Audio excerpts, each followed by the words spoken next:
En el nombre del Padre, y del Hijo, y del Espíritu Santo. Amén. Queridos hermanos, voy a resumirles los números 11 a 28.3 del libro Para Salvarte, del Padre Jorge Loring, por lo derecho, que se refiere que es un extracto del séptimo envío de nuestro curso Teología para Todos. Vamos a comenzar hablando de algunas perfecciones de Dios, y comenzamos diciendo que Dios es omniperfecto. En Dios están todas las perfecciones, Dios no tiene imperfección alguna. Ya hemos dicho y lo recordarán que Dios es el ser necesario, el ser por esencia, tiene la plenitud de la existencia, su propia esencia es el existir, no como los seres contingentes que tienen el ser dado por otro. Es Dios inmutable, todo lo que cambia, todo lo que se mueve, movimiento es el paso de la potencia al acto, es imperfecto. Y como Dios es inmutable, entonces, como Dios es el acto puro, como en Dios no hay ningún tipo de potencia, entonces decimos que Dios es inmutable. Dios, repetimos, es la plenitud del ser y es quien mantiene en el ser a todas las criaturas. Por ser su existencia el propio ser, su existencia no puede crecer, por lo tanto es infinito, y por ser infinito es único, pues no puede haber dos seres infinitos. Dios lo puede todo, evidentemente nada es imposible para Dios, pero nada que no sea contradictorio o absurdo, porque lo contradictorio o absurdo no se puede hacer. Por ejemplo, pretender que se realice un círculo cuadrado, eso es totalmente imposible. Dios lo sabe todo, Dios lo sabe todo, todos los secretos de la naturaleza, todos los acontecimientos de la historia, también sabe todos nuestros pensamientos, todas nuestras buenas acciones y también todos nuestros pecados. Vale la pena recordar que para Dios todo es presente. Dios es eterno y Dios tiene en presente toda la historia de la humanidad, toda nuestra historia personal. Dios lo ve todo. Y dice en el número 15 también el Padre Jorge que Dios dará su merecido a buenos y malos. San Pablo en su segunda carta a los Corintios, en el capítulo 5, dice: cada uno recibirá el premio o el castigo que le corresponda por sus obras durante su vida mortal. Sabemos que Dios a quien se arrepiente, perdona. Dios quiere que el pecador viva, no que muera. Pero, evidentemente, Dios no puede perdonar a quien no está arrepentido. Por eso se habla de que los pecados contra el Espíritu Santo son imperdonables, porque los pecados contra el Espíritu Santo suponen un rechazo obstinado al arrepentimiento. El castigo es algo intrínseco a la culpa.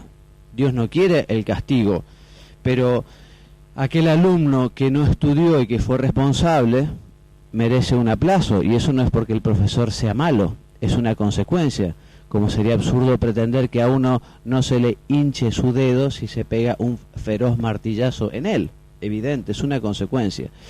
Por eso decimos que Dios no manda al infierno a nadie. El infierno es una opción personal del hombre que ha pecado y del hombre que no se ha arrepentido. Repetimos, Dios no quiere la muerte del pecador, pero respeta su libertad también en esto. Dios está presente en todas partes, por esencia, por presencia, por potencia. Dios es espíritu puro, lo dijimos. También quienes están en el cielo lo son, tienen una gracia especial para ver a Dios. Nosotros no lo podemos ver aquí en la tierra por ser espíritu puro, pero aquellos que están en el cielo poseen el lumen glorie y por eso pueden ver a Dios. Dios es inefable porque todo lo que podamos decir de Él no se adecúa con perfección. Y así pasamos al tema de la Trinidad, el número 18 y siguiente. Sabemos que Dios es uno, un solo Dios verdadero, en tres personas distintas: Padre, Hijo y Espíritu Santo. Lo revela especialmente el Señor en el momento de su ascensión y lo recoge Mateo en su versículo 28. Ir por todo el mundo y enseñar el Evangelio y bautizar a todos en el nombre del Padre y del Hijo y del Espíritu Santo. Esto es un dogma de fe, o sea que la Iglesia ha afirmado esto de una manera particular en el año 1215, en el Cuarto Concilio de Letrán. Y si bien es un misterio, porque el hombre no puede alcanzar a entender esta realidad, lo supera, no es contradictorio. Son muchos los misterios que existen en la actualidad y en la naturaleza. Para mí es un misterio cómo funciona la televisión o cómo funciona una tarjeta de crédito, en fin, pero funciona. También el ajedrez existe, aunque una hormiga no pueda entender cómo es el juego. O sea, hay realidades que superan inteligencias, y los misterios son justamente realidades, verdades reveladas por Dios que superan el entendimiento humano, pero que no son contradictorias. Las tres personas entonces de la Santísima Trinidad son Padre, Hijo y Espíritu Santo. El Padre engendra eternamente al Hijo, el Hijo es engendrado eternamente por el Padre, y del amor que existe entre el Padre y el Hijo surge la tercera persona de la Santísima Trinidad.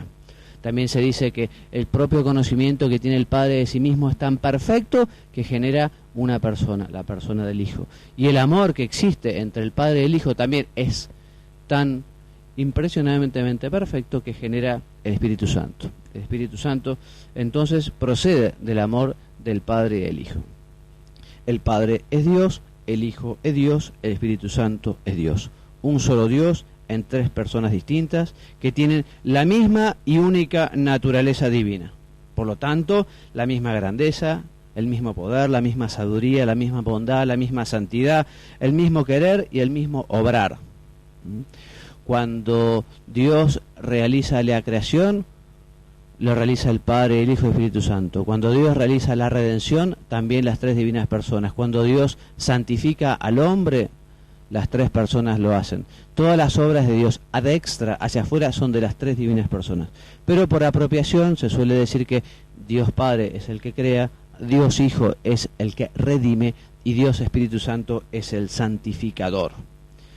Decíamos entonces que los misterios son aquellas verdades reveladas que superan nuestro entendimiento. Vamos a ver ahora el misterio de la encarnación, la segunda persona de la Santísima Trinidad. El Hijo, el Verbo, se hizo hombre. Jesucristo es el Hijo de Dios hecho hombre, que nació de la Virgen María. Jesucristo es verdadero Dios y verdadero hombre en la unidad de la persona divina. Por lo tanto, Jesucristo posee dos naturalezas, la naturaleza humana y la naturaleza divina. Y por tanto, al ser perfecto hombre, tiene un entendimiento humano y una voluntad humana. Y también por ser Dios tiene entendimiento y voluntad. En Jesucristo hay dos entendimientos, en Jesucristo hay dos voluntades. En el año 431 el concilio de Éfeso condenó a Nestorio por decir que en Jesucristo había dos personas. En Jesucristo hay una sola persona, que es la persona del Verbo. En el año 451 el concilio de Calcedonia condenó a Eutiques por decir que en Jesucristo había una sola naturaleza. Es el llamado error monofisita. Y el concilio de Trento, unos años antes, en el año 325, condenó a Arrio por negar la divinidad de Jesucristo. El número 27 nos dice que Jesucristo es Dios porque es el Hijo de Dios. Nuestro Señor se deja llamar a sí mismo y se llama a su vez Hijo de Dios. Y también en el número 28 el Padre Jorge nos dice que Jesucristo es Dios porque es el Hijo. Jesucristo es hombre, porque es hijo de la Virgen María.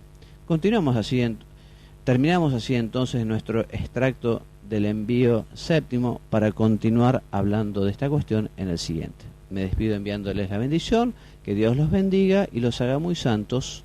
Amén.